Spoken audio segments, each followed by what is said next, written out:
ইতিহাসে প্রথমবারের মতো শিম্পাঞ্জিদের সাথে গরিলাদের এক যুদ্ধের সূত্রপাত ঘটে।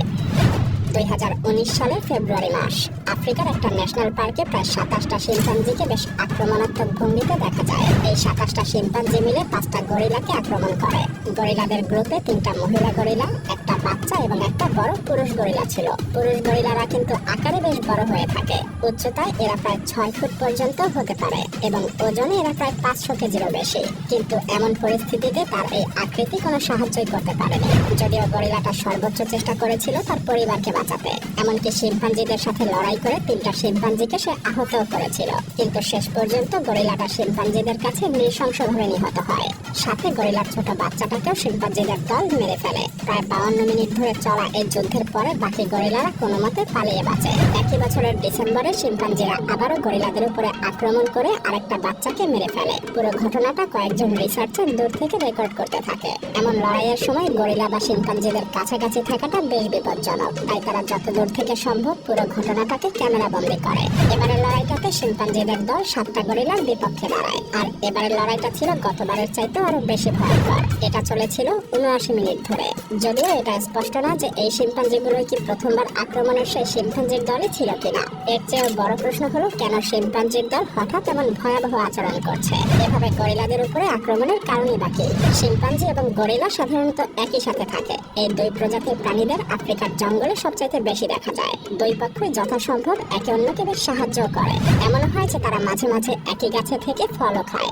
যদিও শিম্পাঞ্জিরা নিজেদের এলাকা রক্ষা করার জন্য সবসময় আক্রমণাত্মক ভঙ্গিতেই থাকে। প্রথমবার আক্রমণে জড়িত শিম্পাঞ্জিরা খাবারের সন্ধান শেষে নিজেদের জায়গায় ফিরছিল।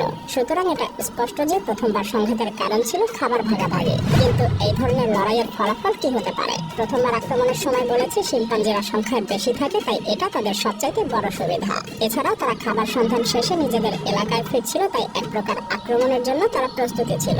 গরিলাদের উপরেই শিম্পাঞ্জিরা প্রথম আক্রমণ করে। আর যেহেতু আগে কোনো শিম্পাঞ্জিরা গরিলার উপরে আক্রমণই করেনি, তাই এমন ঘটনায় গরিলার দলও বেশ চমকে যায়। কিন্তু যদি সত্যিকারেরই কোনো যুদ্ধ বেঁধে যায় তাহলে শিম্পাঞ্জি গরিলার সাথে পেরে উঠবে না। কারণ শিম্পাঞ্জি সাধারণত 35 থেকে 65 ইঞ্চি লম্বা হয়ে থাকে আর একটা পুরুষ শিম্পাঞ্জির ওজন প্রায় 70 কেজির মতো। তবে এটা ঠিক যে গরিলার তুলনায় শিম্পাঞ্জি অনেক বেশি আক্রমণাত্মক এবং প্রায় লড়াইতে লিপ্ত থাকে। শিম্পাঞ্জিদের মধ্যে ভয়াবহ সব লড়াইয়ের ঘটনাও হরহামেশাই দেখা যায়। এতেই বোঝা যায় তারা সবসময় একে অন্যকে মারার চিন্তায় থাকে। আর বেশিরভাগ ক্ষেত্রেই লড়াইগুলো শিম্পাঞ্জিদের নিজেদের মধ্যেই হয়। আর এবারই প্রথম শিম্পাঞ্জিরা গরিলাদের উপরে আক্রমণ করে বসে। এমনকি মানুষের উপরেও শিম্পাঞ্জিদের দল কখনো কখনো আক্রমণ করে আঙ্গুল ছিঁড়ে নিয়েছে অথবা মুখের একাংশ ছিঁড়ে ফেলারও রেকর্ড রয়েছে।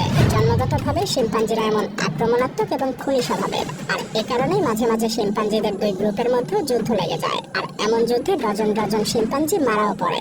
এমনকি যেসব রিসার্চাররা শিম্পাঞ্জিদের এমন যুদ্ধ নিয়ে গবেষণা করেছে যে তারা শিম্পাঞ্জিদের এমন আক্রমণাত্মক এবং খুনি স্বভাব দেখে এক প্রকার ট্রমাটাইজড হয়ে গিয়েছিল। গবেষকেরা তাদের গবেষণায় যা খুঁজে পেয়েছিল তা ছিল খুবই নিষ্ঠুর এবং ভয়াবহ।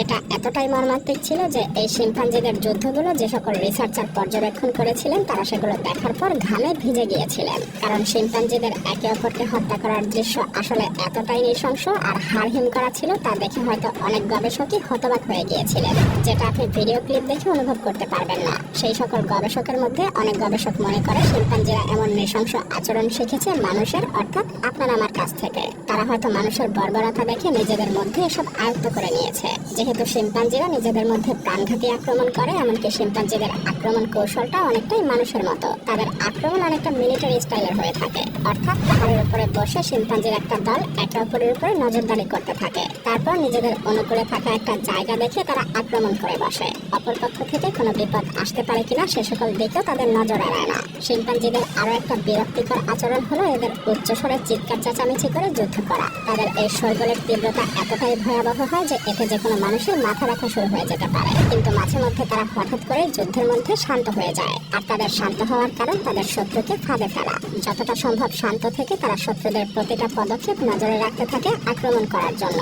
তারা কিন্তু এই সবকিছু মাথায় রেখেই আক্রমণ করে। ঠিক যে সময়টাতে শত্রুর সংখ্যা তাদের থেকে কম হয় তখনই তারা ঝাঁপিয়ে পড়ে। আর যদি শত্রুর সংখ্যা বেশি হয় তাহলে তারা এমন ভাব করে যেন সেখানে কিছুই হয়নি। শিম্পাঞ্জিরা এর চেয়ে আরো অনেক ক্ষুরধার বুদ্ধির সাথে আক্রমণ করে। যেমন তারা মানুষ বা অন্যান্য প্রাণীদের আক্রমণ করার জন্য বিভিন্ন ধরনের সরঞ্জামও তৈরি করে। তারা গাছের ডাল ভেঙে সেগুলোকে তাদের দাঁত দিয়ে ধারালো করে। এরপর সেগুলো দিয়ে তারা ধারালো বর্ষা তৈরি করে। তারা বিভিন্ন ঝোপের মধ্যে ঘুমিয়ে থাকা ছোট ছোট বাচ্চা এবং প্রাণীদেরকে সেই সকল বর্ষা দিয়ে শিকারও করে। এমনকি এই অস্ত্র গরিলাদের সাথে যুদ্ধে শিম্পাঞ্জিদেরকে এক আলাদা ধরনের সুবিধা দেয়। তবে গরিলারাও কিন্তু এতটা দুর্বল প্রাণী না। পৃথিবীর সবচেয়ে বড় বড় প্রাণীদের মধ্যে গরিলা এখন অন্যতম। তাদেরকে তো ছোটখাটো দৈত্য বলা যায়। স্বাভাবিকভাবেই আকারে যত বড় তার শক্তিও তত বেশি। তবে গরিলারা শিম্পাঞ্জিদের চেয়ে অনেক কম আক্রমণাত্মক এবং শান্ত স্বভাবের হয়ে থাকে। তাদেরকে আক্রমণ না করা হলে তারা বেশ শান্তিপূর্ণভাবেই থাকতে পছন্দ করে।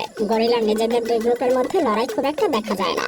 গরিলাদের নিজেদের মধ্যে যতটুকু লড়াই হয় তাও দুটো পুরুষ গরিলার মধ্যে, এবং সেটাও কিনা নারী ঘটিত বিষয় নিয়ে। যাই হোক, আমরা অনেকেই হয়তোবা গরিলাদের বুক চাপড়াতে দেখেছি। সত্যি বলতে এরা আসলে কোনো লড়াই করার জন্য এমনটা করে না, বরং লড়াই থেকে যতটুকু সম্ভব এড়ানোর জন্য এরা এই পদ্ধতি ফলো করে। এখন প্রশ্ন হলো, গরিলা এবং শিম্পাঞ্জিদের মধ্যে আসলে লড়াইটা কে জিতবে? এক কথায় বলতে গেলে যদি একটা গরিলা এবং একটা শিম্পাঞ্জির মধ্যে লড়াই হয় তাহলে নিশ্চিতভাবে গরিলা জিতবে, কারণ গরিলা শিম্পাঞ্জির চেয়ে শক্তিতে এবং আকারে এগিয়ে আছে। তবে শিম্পাঞ্জিরা সাধারণত দল বেঁধে থাকে, আর একদল শিম্পাঞ্জি খুব সহজেই 5 থেকে 7টা গরিলাকে মেরে ফেলতে পারে। আর শিম্পাঞ্জিরা যেহেতু গরিলাদের চেয়ে বেশি আক্রমণাত্মক এবং ক্ষুরধার বুদ্ধি সম্পন্ন হয়, তাই স্বাভাবিকভাবেই তাদের দল ভারী না হলে তারা কোনোভাবেই গরিলার উপরে আক্রমণ করে না। তারা তখনই যুদ্ধ লাগিয়ে দেয় যখনই তারা নিশ্চিত হয় যে এই যুদ্ধে তারা নিশ্চিতভাবে জিততে পারবে, অন্যথায় তারা পরাজয়ের রেকর্ড করতে চায় না।